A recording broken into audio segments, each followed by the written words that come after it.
深夜为赶项目出车祸，妻子开着超跑带小奶狗赶到现场，我气息微弱，倒在血泊。小奶狗假惺惺下车救我，他闭上双眼，面露嫌弃。项目开机，遇到这种事不吉利。他只是受伤，不会死，但我的项目出事，损失不止1000万。这一晚他没再回来。隔天，我在马桶上面找到了皱褶遍布还有撕裂的情趣内衣。我不闹不作，联系猎头，准备入职早就对我抛出橄榄枝的新公司。大家好，开始今天的分享之前，希望你能给人间烟火点个订阅，我将会分享更多优质的内容。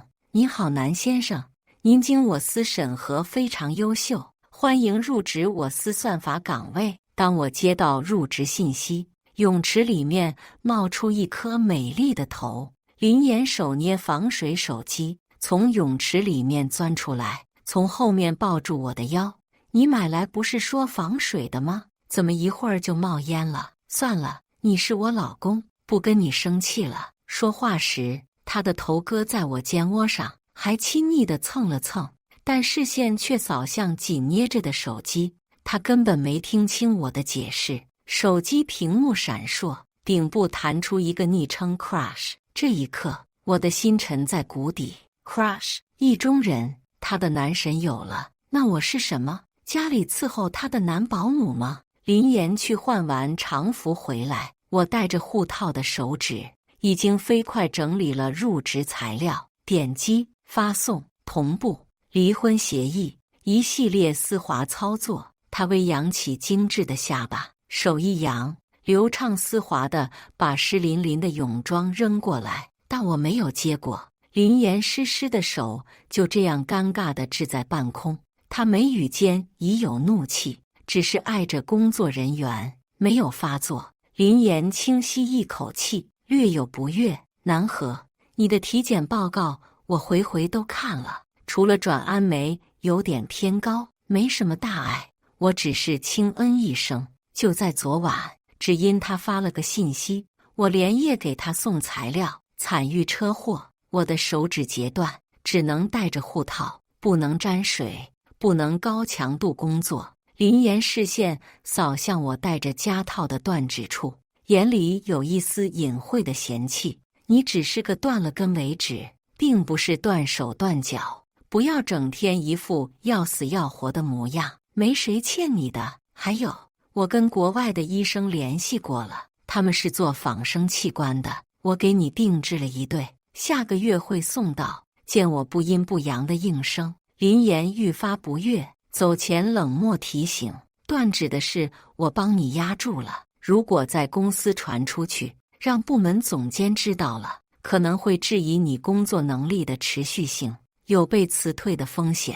现在大环境你也是知道的，重新找份像样的工作不容易。放心，我就是出去扫厕所都不会拖累你。心里冒出一个冲动的声音，但是话到嘴边，我只是挤出一僵硬的笑。林岩只觉得无趣，头也不回地甩下我走了，转身的太快，甚至把水珠甩在了我身上，断指伤口处沾到了水。我拧眉低吟了一声，但林岩只顾着低头看手机。他红唇勾起，眼睛亮晶晶的，不知道看到什么有趣的。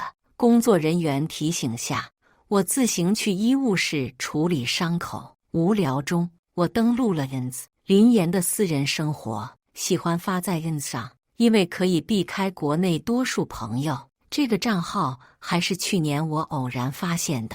就在1分钟前，林岩更新了一个动态，是一张精修图，十指相扣，紧紧地牵在一起。女人无名指上有淡淡的戒纹，那是我老婆。我能认不出，心里像是破了一个黑洞，不断地进出苦水，直至将我淹没。晚上，我刚把碗筷收进洗碗机，一双柔弱无骨的手抚上了我的前胸，四处点火。他的唇舌放肆地在我脖颈间留恋，声音嘶哑，香气迷人。那一瞬间，我的脑子咯噔，把他抱起来放在桌面上，深深拥吻。他的手急切地伸了过来，与我十指相扣，触碰到某点，许是互套的凉意，让他触电一样瑟缩了。没劲。他的眼神一瞬清明，推开门，没有丝毫留恋地回房了。我的心底一沉，忽然想到了一些细节，记得他的意中人是叫江河，和我名字谐音了，所以他是在喊我，而是在喊林河。想着刚刚林岩陷入激情的脸庞，第一次我竟然感觉到恶心。第二天清晨，我如常地做了2人份的早晨，没有表现一丝异样。林岩也如常坐下，心安理得地接受我的辛勤劳动。吃到一半，我忽然提议，以后你请个保姆做饭吧，现在这大环境，劳动力基本降价，请个不住家保姆也不贵。林岩眉心跳了跳，你什么意思？我抚上断指处，佯装无奈地叹了口气，不是你说的吗？我现在是个残疾，还是伤到了一个码农的命根子，上司很可能会对我的工作持续性产生质疑，所以我工作上要更加努力才行。林岩露出不可置信的表情，大概是想不到我居然会拒绝他的要求，因为我南河从来是委屈死自己都不舍得。他蹙一下细眉，请保姆的事我会考量的。说完他就起身走到玄关处，俯身找鞋。南河，不是喊你把我的香奈儿鞋都擦一遍吗？带着怨责的尾音忽然消失。我提着一个袋子走出来，你的垃圾忘了扔了。看清里面揉成一团的衣服，林岩脸色倏地变了，做贼似的慌乱夺过衣服，藏在身后。南河，我看你脸色不大好，是不是伤口还在疼？要不我今天不上班了，陪你去医院检查，可能是心虚。林岩破天荒地提出开车陪我去医院，我同意了，拉到车门，挤到副驾驶位置。林岩却忽然扭头来，厉声道：“你坐后面去。”我有点愕然，忽然意识到副驾驶的位置可能是某人的专属，视线一扫，发现车内多了几个摆设，尤其一对手办，模样喜人，男的高大俊朗，女的娇俏迷人，2只手办牵着手，穿着婚纱。恍惚中想起，我和林岩是隐婚，没有办酒席，也没有通知任何亲友，我和他只有薄薄一张纸的联系，夫妻感情也像这张纸，薄得可怕。忽然想起网上的某句话，不被爱的才是第三者。到了医院，做了常规检查，医生提醒我转氨酶偏高，不要再熬夜了。我面色憔悴地嗯了一声，扣在检测单上的手指有点发抖。就在前几日，朋友圈传来消息，我一个在大厂工作的发小暴毙了，听说是因为工作压力太大，引发脑出血，送去急救，人已经没了。虽然我的体征数据还算正常，但是有些事是说不清的。林岩在一旁耍手机，不知是谁给他发信息，他不停敲手机，眉开眼笑，红唇翘起。我喊了他好几遍才回神，都检查完了。林岩随意扫一眼我手里的检测单，有些微不耐，既然没什么大问题，那以后要更加努力工作，才能保住饭碗。我没有应声。回去的车上，我看着一路远去的街景，保持沉默。我家境虽然不如他，但也不算很差，并不是没有退路。但是为了能配上林岩，我大学毕业后没日没夜的工作，疲惫过度，患上心肌炎。记得医生也在他面前强调过，让男朋友好好休息一阵。但是林岩还是把我送到公司，好好工作，做一个配得上我的男人。林岩走的时候，骄傲得像一只孔雀。我看着他远去，满眼酸涩。是，曾经为了他，我连自己的命都不要。可是我爱得累了，太累了，我想放弃了。回到工位，点开工作群，群里的消息99加。听说了没？我们林总有男朋友了，是个1.85米超级帅的奶狗呢，男帅女美，简直天作之合，般配极了。别看林总平时端的跟个清冷女神一样，在 crush 面前表现的不要太舔，你都不晓得。刚刚江河只是喝下午茶烫到了嘴，我们林总就凑上去，又是吸又是舔的，就像是吸金一样。所有人激动了，纷纷询问是怎么个舔法，是不是像猫一样？我深吸一口气，1分钟后，我敲出一行字：工作时间不允许讨论无关事项。我给全群设置禁言，24小时后解除。作为部门主管，我有这个权利。工作到下午6点，我准备下班。林岩发来消息，作为我林岩的老公，林家的女婿，在自家公司上班，到点就走人，这像什么话？我只觉得笑话一样。林岩和我是隐婚，从来没告诉任何人。我算哪门子的林家女婿？而且当年为了跟他在一起，我放弃了老家的编制教职，被他软语哄着陪他创业。婚后3年，林岩的公司才做起来。在此之前，我非但没有工资，还倒贴了自己的全部积蓄，付出自己的前程，到头来只是落得一个林岩老公、林家女婿的虚名。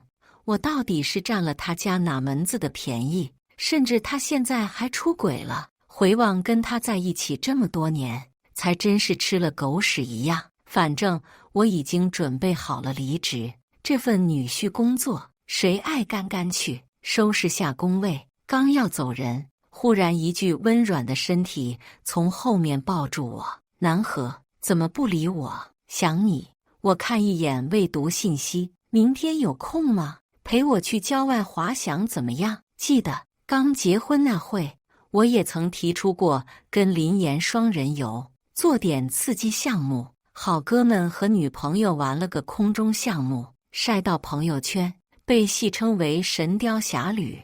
我也曾满怀期待，但林岩当年忙着创业，从笔记本屏幕抬头，满眼冷意。南河，你能不能别像个小孩子一样，成熟一点好不好？但是林岩今晚却主动订了情侣票，还买了一套专业的空中滑翔服，要我换上。我去办公室的更衣间，不耐烦地套上，却发现不是我的尺码，裤子紧的根本穿不上。就算年轻几岁，我也没瘦到那个程度。1分钟后，我拎着衣服走到林岩面前，东西很好，但不是我的尺码。衣服搁桌上，我头也不回地走了。林岩声音自身后传来：那么明天还去吗？难得呀，高傲的小公主也有这么小心翼翼的时候。我说不去了，我放弃的不只是明天共游，还有这段6年的婚姻。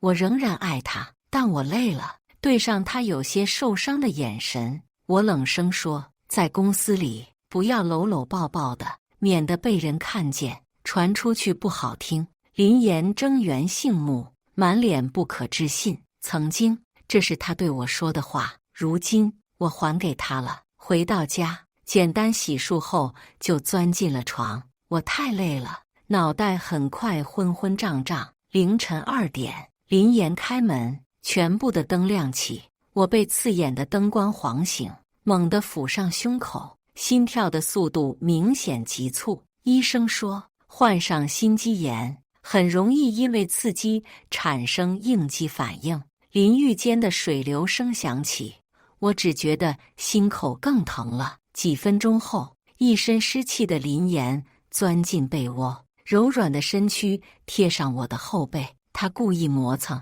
好像有种燥热想要发泄在我身上一样。我甩开他，挪到床榻一侧去睡。林岩僵硬住了，片刻后，他坐直身子，眼神冰冷地扫向我。不过就是买的衣服不合你的尺寸，你就这样全身不自在，还对我发火。我背对着他，没有回答。他林岩自己心里清楚，买的情侣服到底是谁的尺寸？见我没反应，他窸窸窣窣地穿上衣服，砰的一声甩门。爸妈说的没错，普通人家的儿子哪里入得了我林家的门？我的呼吸颤了一下。早知林岩瞧不起我的出身，这是这一次他摆在明面上去嫌弃，指甲深深陷入被褥里。我决定天一亮就搬走。早上我整理资料文件的时候，林岩砰的一下将笔记本砸书桌上。这就是你做的项目？简直幼稚的可笑！我林家的千万资金是给你洒水玩的吗？还是你觉得贵为林家女婿，做事就可以不认真？我眨眨眼，正打算解释什么，林岩却一脸鄙夷的吩咐：3天内给我做一个全新的东西，只能给我一个人看。我是一个有6年工作经验的成熟算法工程师，大学读的是数学建模，在读期间曾获得多次科创项目的奖金。我亲自带的团队做的项目成绩也是有口皆碑的，所以我不明白，我认真做的东西，为什么林岩会那样嫌弃？他蛮横无理地推翻我数月的工作成果，要求我重做。我不想理会。但是这一天，老家打来电话，母亲住院了，器官衰竭，手术费20万。林岩出门前，我对他说：“可以。”辛苦费20万。林岩怔了下神，大概是不敢相信我会主动找他索取金钱。我确实是没有余粮了，之前的积蓄随着我的感情一样，都在这段无望的婚姻耗到枯竭。林岩换上我擦得锃亮的高跟鞋，推门而出时，不忘嘲讽一句：“还以为你有多清高，不过就是为了钱而已。早说嘛！我林岩会不给你打款吗？至于为了钱做成这样，反倒是让我心烦。”我的呼吸微微一颤，片刻后抬起脸，冷冷地对他说：“是，我只是要钱而已，不像某个人，不仅要钱，还要勒索你的感情。你胡说八道什么？我说什么，你自己心里清楚。”他表情一滞，而后流露出些微懊恼：“知道吗？如果回去当年，我会选择用10倍的钱打发你。”我忽然想起与林岩的初识，那是一个午后，一只纤细的手忽然扯住我的领口。明明与他素不相识，他却踮起脚尖，红唇凶狠地印在我的脸上，咬出血，恶狠狠地说：“看见了吧，我就是看上一条狗，也不会回头捡你这个烂货。”他狠狠地撕咬我，视线却扫向别处。原来他是拿我当工具人，去向另一个男人示威。但不知怎地，鬼使神差，我扣住他的腰，加深了这个吻，双唇分开，拉出暧昧的银丝。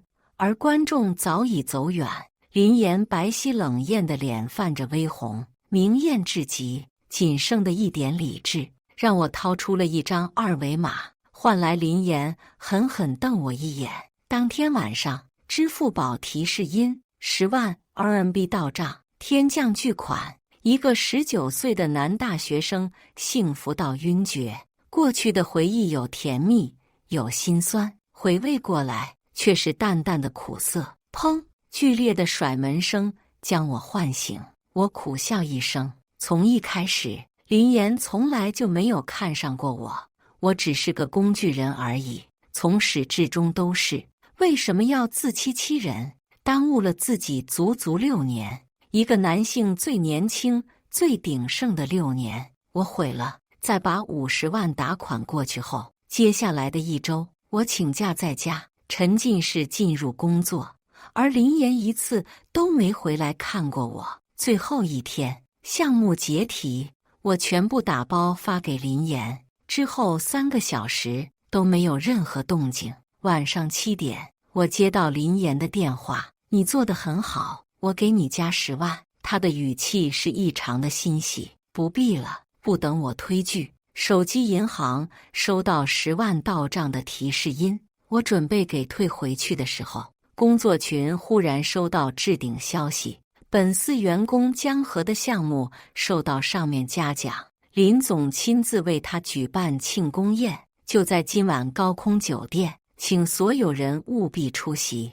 心跳忽然急促了一瞬，我才做出来的，江河也做出来了。这世上有这妖巧的事，点进去一看，霎时全身血液冲向了大脑，杀人的心都有了。江河偷了我的项目成果，而林岩他是帮凶，又或者说是我的妻子主导了这一切。当我出现在高空酒店，所有视线都看向我，林岩噌的一下站起，他眼神满是谴责，像是在怪我怎么出现在这里。江河笑着过来拉我入座，南哥，所有人都在这，就差你了。他喊来服务员，开了一瓶最贵的酒给我满上。我推却，对上他疑惑的眼神，我说，今日你才是绝对的主角，这杯酒该我敬你。在他愣神间，我把2杯酒满上。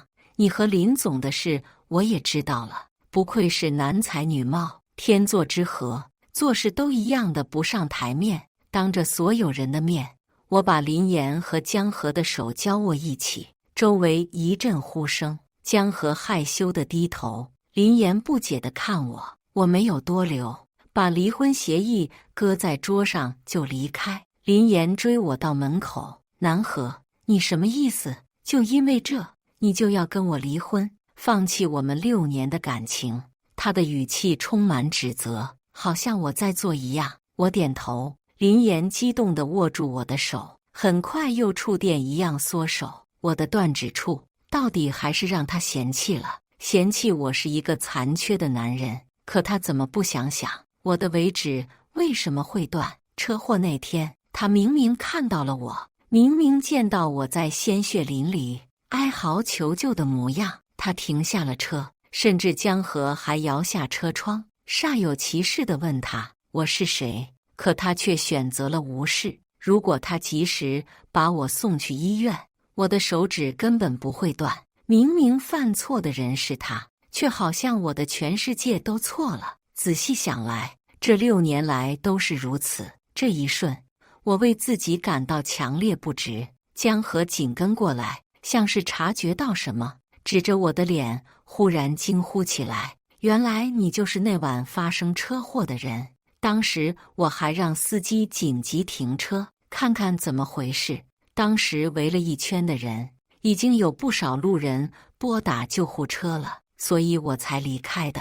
他小心翼翼地问：南哥，你不会因为这点事怪我，怪阿言吧？人命关天的事是小事，不知道，可能是我南河命贱吧，却像是犯贱一样。我直直看向林岩的眼睛，我需要一个回答。我发誓，这是我南河最后一次犯贱。林岩拧眉思考了很久，几次张了张嘴，欲言又止，眼里涌上一层模糊。忽然什么都明白了，爱就是爱，不爱就是不爱。爱的人，哪怕一点小伤，都能让你觉得天塌了；而不爱的人，就算死在你面前，都不会心软丝毫。对这个女人，我彻底失望。半晌后，林岩终于便秘一样憋出一句话：不是你看到的那样。我惨然失笑，转身离开，不想让任何人看到我的狼狈。我订了最近的机票回老家，至于离职申请，我早就设置定时发送。此时林岩应该已经知道了，他打了很多电话，但我没接，想拉黑，却犹豫了。老母看出我终日闷闷不乐，也劝我想开一点。我挤出一抹难看的笑：老爹死得早，我赔偿伺候。医生告诉我，20万只是守护费，后期的调养还有护工费用，让我尽早准备。看着逐渐清零的余额，我愁眉不展。虽然我即将入职新公司，算法岗位，薪金不低，但金钱始终是要靠时间积累的。老母吃了大半辈子的苦，天还没亮就去地里割猪草，只为了供我在城里读书。后来好不容易出息点了，却为了林岩付出青春、时间乃至一切。根本没有余力回报家里什么。我对老母有深深愧疚。夜里，老母牵着我的手，一脸期待地问我：“你和小妍什么时候要孩子？”小妍和我们一样，城里的姑娘娇嫩，你可别委屈了她。大城市花钱多，这些年我在乡下也攒了点，都在你小时候的零钱罐里。你要是需要，我泪如雨下。半夜哄着老母睡着后，我给林岩发了段信息：我的项目干得太急，有吧？我可以补齐，一口价30万，30万就当买断我们的关系，对你林大小姐来说很划算。林岩秒回：我们之间长达6年的感情，在你的眼里就是一场交易，就值得区区30万。我看了一眼病床上病容憔悴的老母，只是苦笑，手指在手机屏幕上停顿1秒。我很快恢复：不错，你林大小姐的感情高贵，价值千金，但我南河只是一个普通的小镇做题家，我的感情没那么值钱。30万离婚费对我来说绰绰有余。发出去后，对话框里很长时间都显示对方输入中。在我等得哈欠连连时，林岩才回一个：我将早就准备好的离婚协议发过去。林岩那边彻底不回复了。这一晚我哭作整宿。天亮时，手机银行提行音：30万 RMB 到账。我唇角只剩下苦笑。小镇做题家就是这样，试错空间太少，太难，即便是转身都做不到潇洒。我把这30万分配完毕，拿出一部分用来请亲戚照顾老母，只给自己留了3000元，就收拾好行李，坐火车回家。意外的是，当我拖着行李箱走出来，在入口处看到了林岩，他像袋鼠一样挂在江河身上，不时发出兴奋愉悦的声音。真的，我就知道阿和最棒了。不顾车站人来人往，他在江河脸上狠狠吧唧一口，我的行李啪的一声掉在地上。林岩看到我，肉眼可见的浮现慌乱，立马从男人身上跳下来。他着急对我解释：老公，不是你看到那样，我只是太兴奋的控制不住自己，是吗？我回以微笑。林岩不知所措，看看外貌平凡的我，又看看高大帅气的江河，许是他自己都没发现，他的脚步下意识地走向江河。老公，我从大学同学那里知道你家里出了事，你要是有什么困难，你直接对我说。我表现得好像很关心我的样子，可如果真的在意我，还需要从别人口中知道我的现状吗？我已经受够了他的虚情假意。我说：离婚协议签字了吗？林岩正在原地，当着他的面，我点开上次对话框，上滑一看，显示文件已过期，于是把离婚协议又发一遍。我说：你签字吧，现在。林岩像是听到了天大的笑话：你要跟我分手？跟他太熟悉了，我甚至看得懂他的眼神暗语，无非是在说，我南河一个小镇做题家，能被他这个城里白富美看上是多大福气，居然还敢提离婚。很抱歉，我这个卑微的小镇做题家还真不想舔了。江河察觉到我们之间气氛微妙，立即站出来解释：我跟阿岩只是上下级的同事关系而已，这一点公司里所有人都清楚，请南哥不要误会。公司里所有人都传开了，他和林岩郎才女貌，天作之合。我走近过去，多数人被靠近的时候都是会慌乱的，但江河脸上满是从容和自信。我贴耳低语：听说你靠着我给的项目，在江城人才评定进入了 C 类人才备选。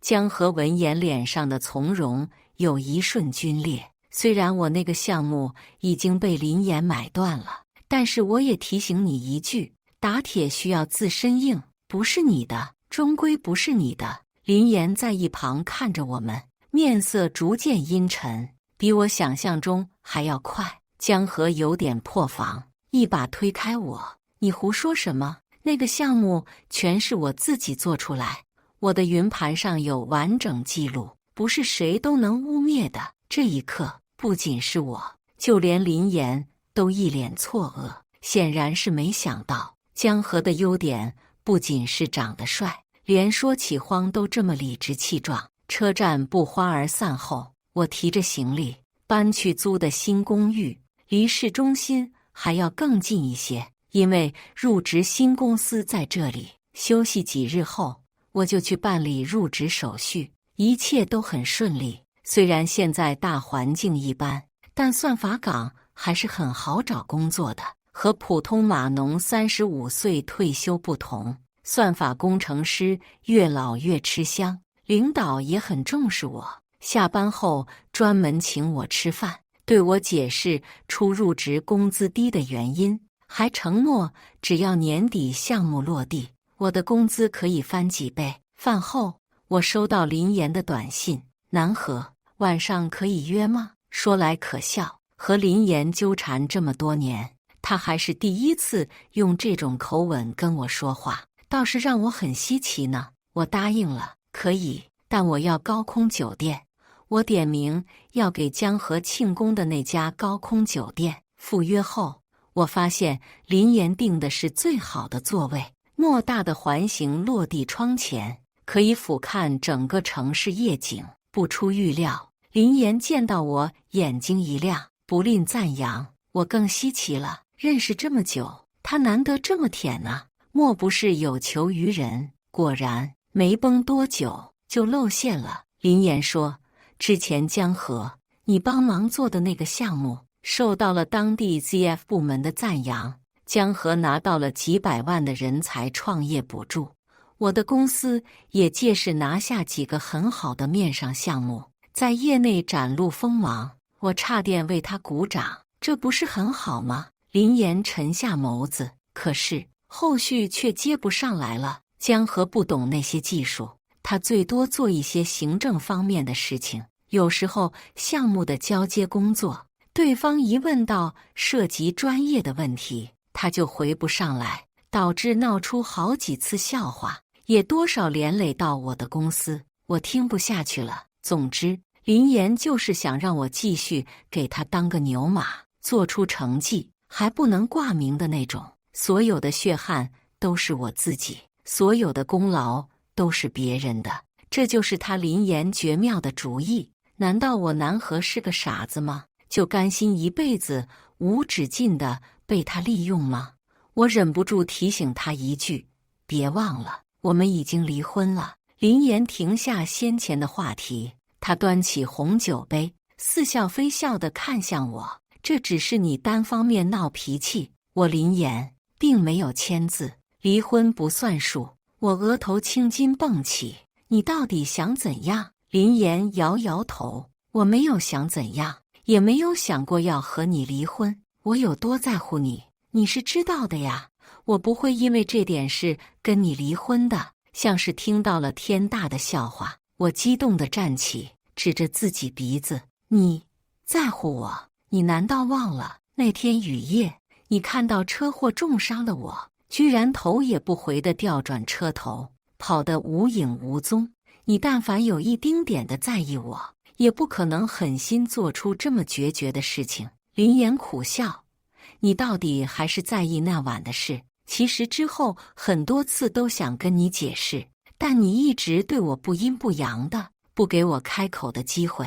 那晚我急着赶去处理急事，工地上的重大事故，我作为负责人不能晚到一秒。再说你出事的地点围了一圈群众，那么多人拨打急救电话，所以我也就觉得你不会出事。是啊，我确实捡回了一条命，但是却断了一根手指。”说罢，他抬起眸子，楚楚可怜地望着我：“老公，你说了无数次爱我，要一辈子跟我在一起的，你不会为了这点小事离开我吧？我知道你工作压力很大，在我的公司做得不开心，没关系，你想去别家待一阵也行，我都支持你。说话时，他深情款款地握住我的手，贴在他妆容精致的脸边。但是你不要离开我，不要生我气好不好？以前每顿都有你给我做好营养餐，健康又减脂，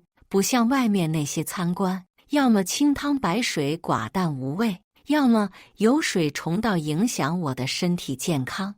我面无表情地从他手中抽出来，听到自己平淡的没情绪的声音。所以我是你的男保姆吗？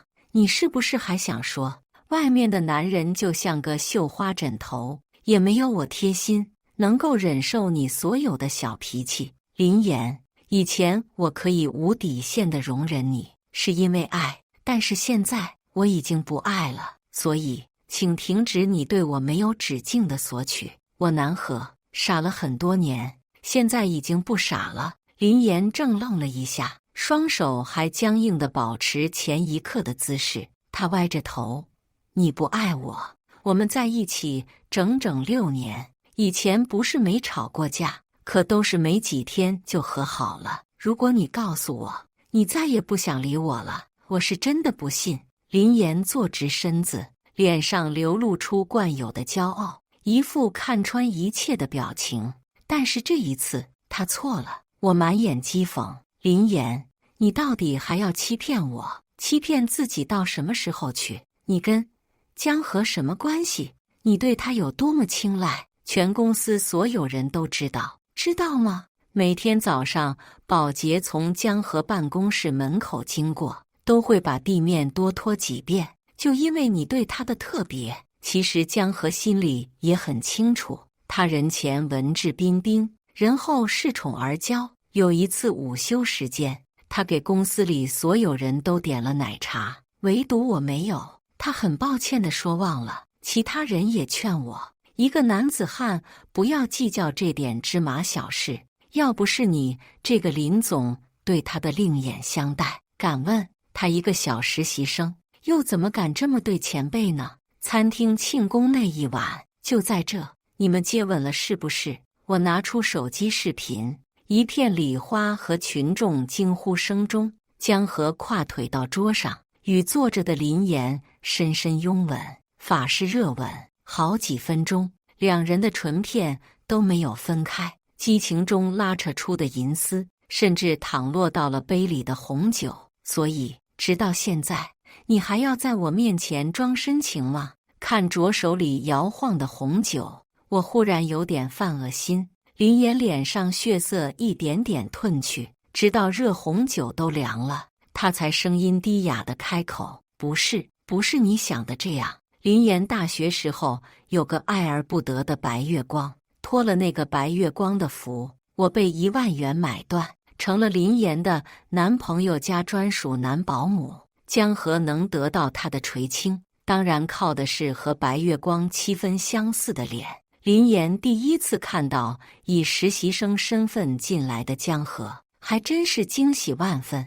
他对他有求必应，实习期都没过，就给他转了正，还买了一堆奢侈品，甚至专门请假1周，带着江河去香港扫货。而那段时间，我因为疲劳过度、心肌炎住院，给林言发了无数个短信，却石沉大海。向来林言为了享受跟小奶狗的2人世界，把我给拉黑了吧？这远远不止一次。和我说工作忙，实际上是陪着江河吃饭；和我说要出差，就是陪着江河满世界公费旅游。就连江河走路摔了，他都能在接到消息瞬间放下家里的我冲出去。我是真的累了，没办法再自欺欺人下去，起身离开。林言却激动地抓住我的手，恰好碰到了断指处，我疼得抽泣。林言连忙松手，道歉：对不起，对不起。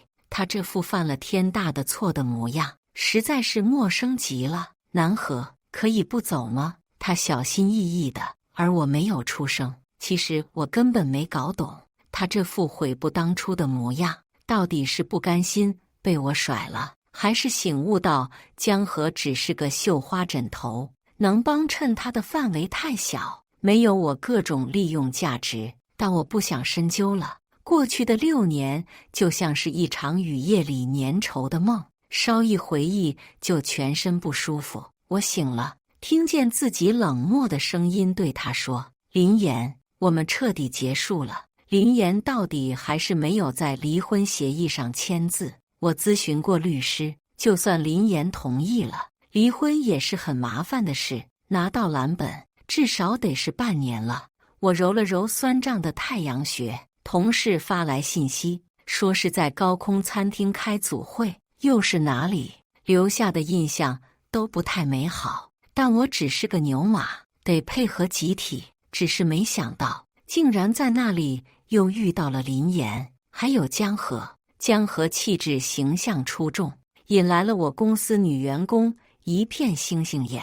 她得意的昂高下巴，绷紧的下颚线异常出众，过来给我敬酒。南哥，你都不知道阿言有多想你，这些日子都睡不着觉，得靠在我肩上才能勉强眯一会儿，我可太累了，求你快回来吧。说着多可怜的话，可表情却充满了得意。而林岩只是痴痴地望着我，我忽然起了坏心，对林岩勾了勾小手指，想要我回头是吗？看看诚意。四目相对，林岩像是明白了什么，抬手就把手里的伏特加泼到江河身上，刹那间，名贵的西装被泼了个透。啊！江河的尖叫声像是能穿透满室的喧嚣，他可能做梦也没想到林岩居然会对他这个185大帅哥动手，明明不久前还表现得对他青睐有加呢。如我所料，林岩只是冷冷地看着他，他太不了解林岩了，他就是这样一个人，资本家养大的女儿，绝不是自媒体口中那种没脑子千金。他骨子里的凶残和狠心是深埋于血脉中的。与其说她是一个女人，不如说她是一个女资本家。她的感情很少，爱情只占她感情中很少一部分。她爱你的时候，恨不得把星星月亮都捧给你的；不爱的时候，也是真的可以弃若敝履。这是我和她婚姻6年悟出来的。